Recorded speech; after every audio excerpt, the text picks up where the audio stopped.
यही भारत आपको चाहिए था? हम बोल ही तो रहे हैं ना, तो सुन लीजिए, मत सुनिए। लेकिन नौकरी से हटवा देना, चैनल को बंद करवा देना, विज्ञापन रुकवा देना, अगर इसके बदले में आपको कुछ मिल रहा है तो आप ही वहां से खड़ा होकर बता दीजिए, नहीं तो इस बात का जवाब दीजिए कि क्या आपको यही भारत चाहिए था?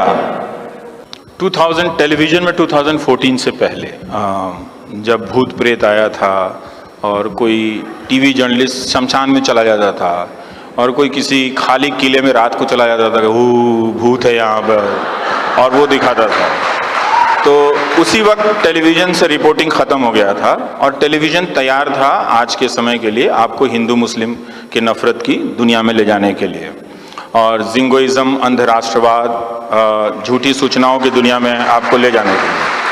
अब आप इससे कभी निकल नहीं पाएंगे, तो आप ताली मत बजाइए ज़्यादा। मुझे उसकी ज़रूरत नहीं है, मुझे ये स्टेडियम नहीं चाहिए, तालियों को देख के लाइटिंग वाइटिंग लगा के खर्चा नहीं कराना आपका। लेकिन आप देखिए कि 2014 से पहले ये चीज़ें ख़त्म हो जाती हैं और बीच में अन्ना आंदोलन का एक टाइम आता है जिसमें लगता है कि अरे ये आंदोलन दिखाने से तो टीआरपी मिलती है, तो वो थोड़ा सा कवरेज होने लगा। पर आज की तारीख में जनता उसी इंटेंसिटी से कई जगहों पे, कई राज्यों में जनता तैयार जमा होती है, पर अब टीवी नहीं दिखाता है, अब नहीं दिखाएगा। तो जब आप पब्लिक बन के एक्ट करेंगे, किसी सरकार के खिलाफ गुस्सा निकालेंगे, तो there will be no TV for you. कोई अखबार वाला नहीं आएगा, कोने में कहीं छाप देगा, तो अब आप गायब कर दिए गए हैं। तो ये स्ट्रक्चर खत्म हो गया और न्यूज़ एंकर निकाले जा रहे हैं। तो एक नौकरी, वैसे ही 45 साल में सबसे ज़्यादा बेरोजगारी है, कितने लोग अपनी नौकरी गंवा सकते हैं? तो बहुत सारे लोग उन्हीं चैनलों में लिखते हैं मुझे कि हमें शर्म आती है लेकिन पेट के लिए करना पड़ता है। तो वो जो पत्रकार आया, खासकर मैं हिंदी के पत्रकारों का तो इतना कह सकता हूँ, वो आता अपनी गरीबी लेकर है, लेकिन इरादा उसका पत्रकारिता का होता है। उसको कोई करने नहीं देता, अलग बात है, लेकिन वो आता पत्रकारिता में है कुछ करने के लिए, लेकिन उसको कोई करने नहीं देता। इतना मैंने देखा है, चाहे वो इटावा में काम करने वाला पत्रकार हो या मेरठ में काम करने वाला पत्रकार हो या उदयपुर में काम करने वाला पत्रकार हो। तो एक सनक है, एक जुनून है, लेकर चलता है, पर उसको कोई करने नहीं देता है। तो अब ये पूरा सिस्टम आपके हिसाब से खत्म कर दिया गया। अब वो प्रोपेगेंडा आता है, एक ही इशू पे 10 मंत्रियों का बयान आता है, अपोजिशन का कहीं कोई नामो निशान तक नहीं है। अब आप ही कहने लगे हैं, इतना सफल हो गया कि अपोजिशन तो कहीं है ही नहीं। तो जब उसकी आवाज खत्म हो गई है, अपोजिशन तो आप भी है ना, तो आपकी आवाज कहाँ है? आप ही की आवाज नहीं है, और आप कहते हैं अपोजिशन नहीं है। अपोजिशन का नहीं होना मतलब पब्लिक का नहीं होना है।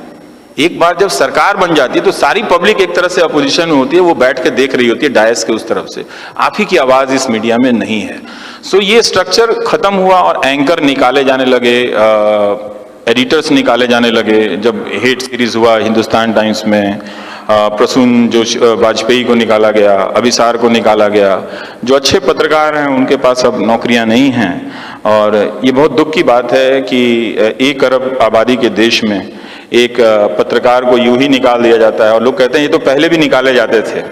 तो ठीक है, अगर आपको यही तर्क आपके पास बचा है तो ये तो बुजदिली का तर्क है कि पहले भी निकाले जाते थे, तो पहले तो गुलामी हो जाते हैं, फिर पहले भी हम गुलाम थे, उसके पहले भी चले जाते हैं, उसके पहले भी चले जाते हैं। तो इस तर्क से आप सही ठहरा रहे हैं। आप जानते हैं कि ये गलत हुआ है, आप अभी गलत को गलत नहीं बोल पा रहे हैं, तो चश्मा चढ़ा हुआ है, लेकिन पत्रकार निकाले जा रहे हैं।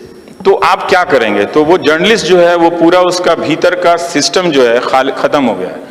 अब एम्प्लॉयर लोग आगे बोलते हैं कि प्रधानमंत्री जैसा हमारा सौभाग्य कि इनके जैसा कोई आदमी ही नहीं आया दुनिया में या देश में। तो पत्रकार, उनका पत्रकार क्या रिपोर्टिंग करेगा, बताइए जरा सा। तो ये पूरा खत्म हो गया है एक तरह से। अब जो हिंदी अखबारों में जो लोग वैकल्पिक बातें करते थे उनका तो आर्टिकल ही नहीं छपता। मेरा नहीं छपता है, मुझे पुरस्कार मिला तो मेरे शहर के अखबारों ने नहीं छापा, हिंदी के टेलीविजन ने दिखाया नहीं। ये क्या है भाई? क्या आपने इसी भारत की कल्पना की थी? यही भारत आपको चाहिए था? हम बोल ही तो रहे हैं ना, तो सुन लीजिए, मत सुनिए। लेकिन नौकरी से हटवा देना, चैनल को बंद करवा देना, विज्ञापन रुकवा देना, अगर इसके बदले में आपको कुछ मिल रहा है तो आप ही वहां से खड़ा होकर बता दीजिए, नहीं तो इस बात का जवाब दीजिए कि क्या आपको यही भारत चाहिए था कि जहां किसी का सामान्य रूप से बोलना, सामान्य ही बात बोलता हूं, सामान्य ही बात बोलता हूं, तो किसी की नौकरी चली जाए, किसी को लोग 10 लोग आके बोले तुमको कोई जान से मार देगा, लिख रहे हैं लोग कि लिंचिंग कर देंगे, ये तो कभी नहीं होता था। तो ये हमको अब देखना समझना है। So what I am saying that the entire structure of media it collapsed before 2014।